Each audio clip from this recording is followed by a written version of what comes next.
오늘의 이슈는 니콜라와 관련된 것인데요. 오늘 니콜라 CEO가 사퇴를 하면서 관련 국내 기업들의 주가에 큰 영향을 미치게 되었습니다. 자세한 내용 바로 알아보도록 하겠습니다. 니콜라는 올해 6월 나스닥에 상장하였는데요. 상장 당시 제2의 테슬라라고 불리우며 엄청난 급등을 보여주었고, 당시 니콜라에 투자했던 하나의 지분 가치가 7배나 상승하며 큰 이목을 끌었습니다.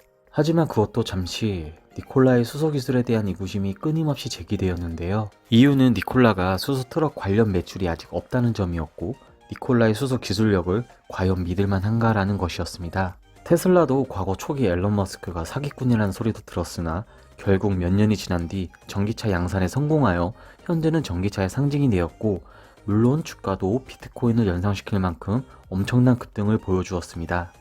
이러한 테슬라를 보고 투자자들은 상장 초기인 니콜라에 투자하여 테슬라처럼 되기를 원하였고, 수소 경제가 전 세계적인 추세인 만큼 미래가치가 밝은 산업이기 때문에 우리나라에서도 많은 투자가 있었습니다. 하지만 최근 12일 힌덴버그 리서치의 니콜라 거짓 의혹 제기와 미국 법무부와 증권거래위원회에서 조사를 착수하기로 하면서 니콜라에 대한 의구심이 더 커져갔는데요. 이러한 가운데 니콜라 창업자 및 CEO인 트레버 밀턴이 전격 사퇴를 선언하였습니다. 트레버 밀턴은 회사 경영과 이사회에서는 물러나지만 니콜라 지분 20%인 8,200만 주를 보유하고 있는 최대 주주로는 남아있게 됩니다. 트레버 밀턴은 트위터를 통해 내가 아닌 니콜라와 세계를 바꿀 회사의 임무에 초점이 맞춰져야 한다며 사임이사와 같이 밝혔습니다.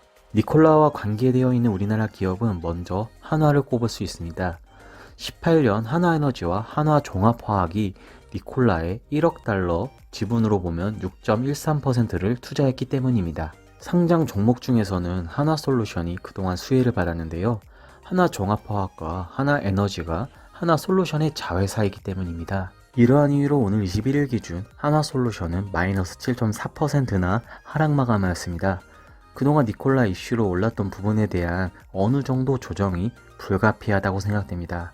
하지만 한화 입장에서는 니콜라 투자는 수소 사업을 할 수 있는 기회 중 하나이며, 투자된 금액이 막대한 지분도 아니고 한화솔루션의 수소 전략에 당장 영향을 미치는 상황이 아니며 상황을 예의주시하고 있다고 밝혔습니다. 그 다음 관련 기업은 최근 배터리 사업부 물적 분할로 뜨거운 감자인 LG화학입니다.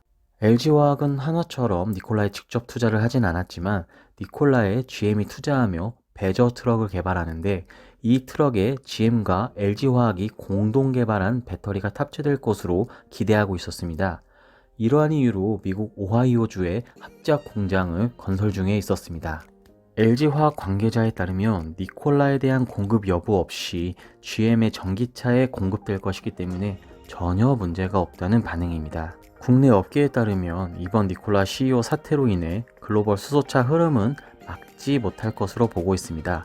수소 경제는 분명 인류가 나아가는 친환경 정책 중 하나이기 때문입니다. 또한 국내 현대차와 같이 수소차 기술력이 뛰어난 기업들의 경쟁력이 더욱 부각될 수 있을 것이라는 이야기도 있습니다. 향후 니콜라의 향방을 예의주시하고 관련 내용도 지속 업데이트하도록 하겠습니다.